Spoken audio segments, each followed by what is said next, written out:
Banned from LinkedIn. Banned from Facebook. Now broadcasting from the jungles of South America. Find out everything they don't want you to know. This is Biz Unlearned.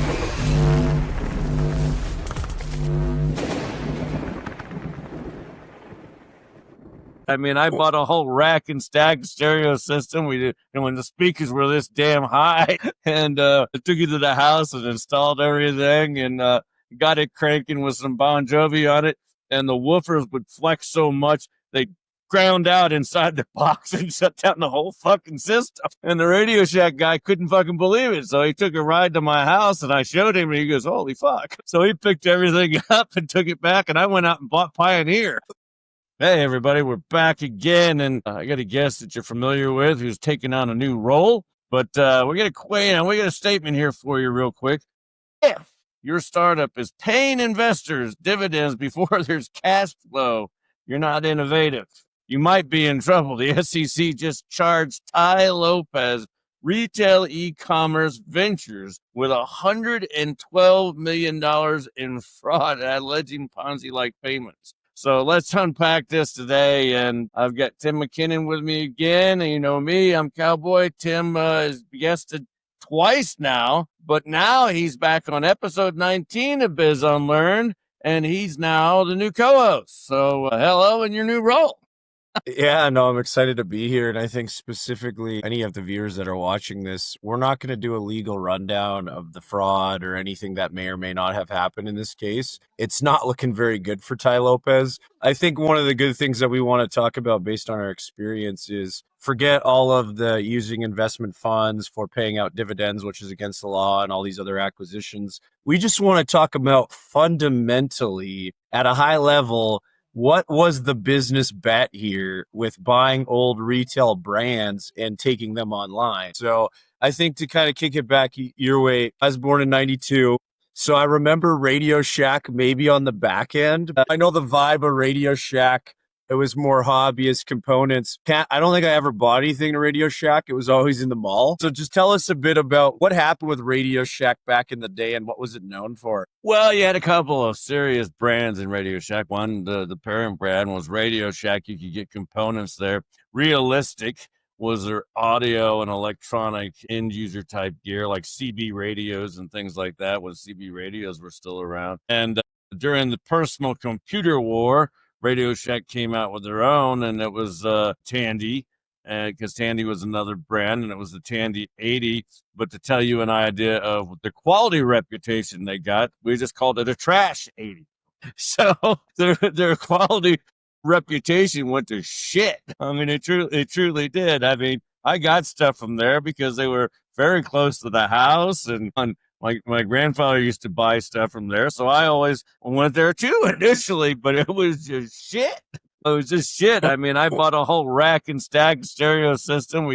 And when the speakers were this damn high, and I took it to the house and installed everything, and got it cranking with some Bon Jovi on it, and the woofers would flex so much they ground out inside the box and shut down the whole fucking system. And the RadioShack guy couldn't fucking believe it, so he took a ride to my house, and I showed him, and he goes, "Holy fuck!" So he picked everything up and took it back, and I went out and bought Pioneer. That's interesting because like when you're just talking about that now, like again, I'm not 33, so I think the whole reason why this got so much marketing hype for a guy like Tai Lopez is he's a marketing guy. That's what he's known for. I remember Tai. This is my memory of Tai. I hope it's accurate, but he was the guy that he always had the quick short form videos back in the day where he would plug a little foam thing onto a garden hose and he would spray soap onto an exotic car like a Ferrari or a Lambo, right? So he was very good at marketing. I guess the question is, did like your generation might have known about RadioShack not being top quality, but trying to revive that with the younger generation. Mall right beside the fucking toy store. Yeah, I swear. there you go. So this is something I want to talk a bit more about the actual business of this going on e-commerce, right? Because RadioShack was brick and mortar, and lots of these companies he was taking were, right? And so I know you were telling me about just before the pod here about how Sears has now bust. and they had their catalog, and Walmart just crushed them because Walmart was known as a logistics and supply chain expert. I remember even doing case studies in University of Walmart, how they were saying having just barcodes and all the supply chain was taken care of. And then that's why they were an expert of going online. Same thing with Amazon. They just started completely online.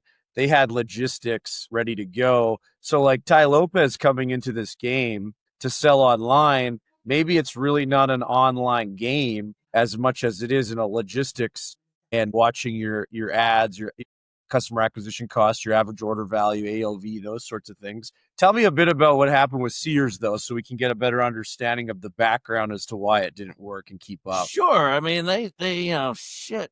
Back in the 1800s, when product was going from city to city by damn horses, Sears had a catalog model, and the catalog model did great.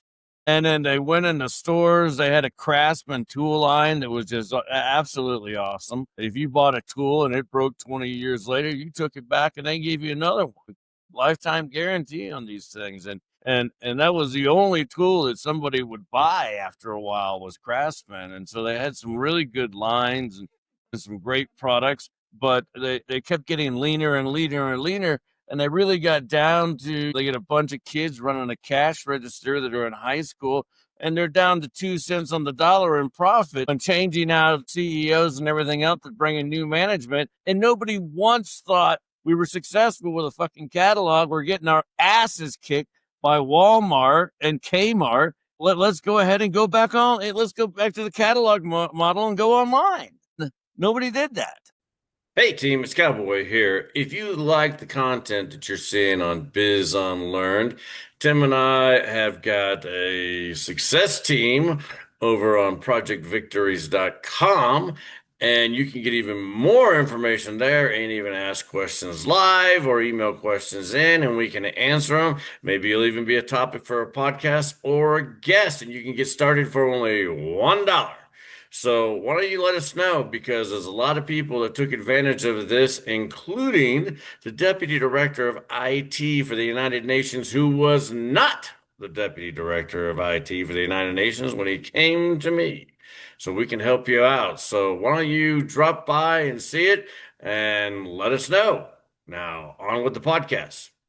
Yeah, I think at the end of the day, the key takeaway here is the operating model, especially on dollars and cents and just the actual business model itself, overweighs brand recognition. I remember I could be wrong here, but they built was it the Sears Tower in Chicago or something like that? It was a huge thing. Yep. And then Sears is gone. And that just goes to show you build a massive tower and you still can't survive if the economics aren't right. So, all right, well, let's think about this from another perspective. Not only like RadioShack wasn't the only business that he was trying to take. I think Pier 1 was on there. There was a couple other businesses that he was looking at taking. That seems like a challenge in itself. So not just taking RadioShack online, but then trying to revive multiple brands at once. I can't imagine that sort of website. It would almost be like a tech stack spaghetti, maybe a little sauce mixed in there, like procurement chaos, inconsistencies. In your tech experience,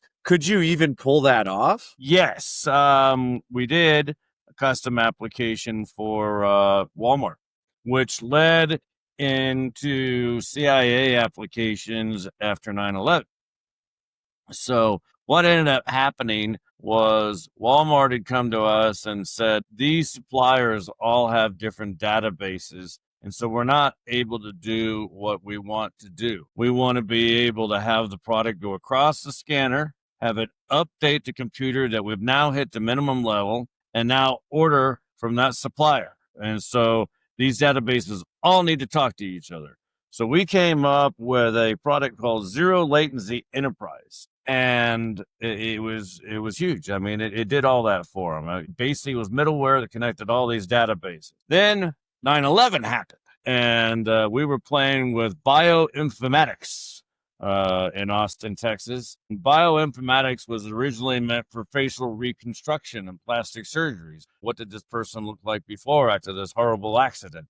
And they came to the mission critical group and said, listen, the CIA's database doesn't talk to the NSA's database, doesn't talk to the Interpol's database. Same fucking problem.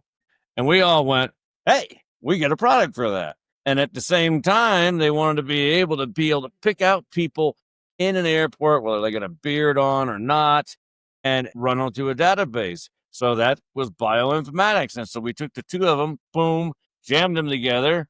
And within months after 9/11, CIA had their damn answer. It created Homeland Security, and the tech was just cookie cutter off the shelf stuff that we were already working with.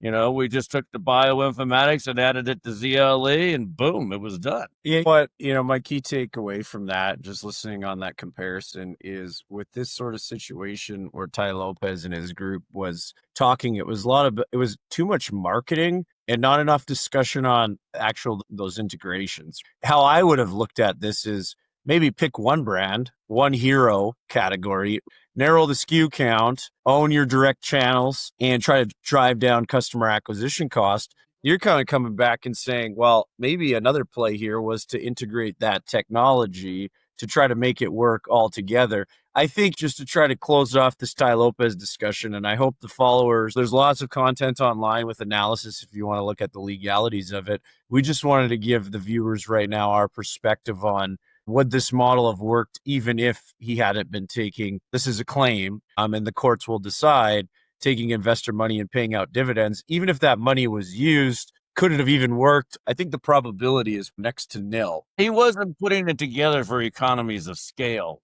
He was building a group more as a portfolio to invest in. It was not meant to be economies of scale all working together. So there was no cohesive plan there that I know of. And that's huge, because you take all those CIOs and turn them loose on their own, they all had different needs. They're all going to have different infrastructure. And if you're going to do this at economies of scale, you're going to have to deal with one infrastructure, not multiple infrastructures. Exactly. Well, that's our take then. So the model was unlikely to work even without the headlines because the ops unit economics weren't there. If you've ever tried to revive a legacy brand or have a portfolio of companies, maybe just drop your biggest lesson in the comments down below. Subscribe for more blunt takes we got on what works and what what to unlearn on all businesses. All right. We'll see you in the next episode. This is Cowboy and Tim coming at you again. So let's get her done this week. And if you see the subscribe button, go ahead and hit that too. Remember to like, comment, share, and hit the subscribe button. That helps us grow our channel, which helps us get larger guests.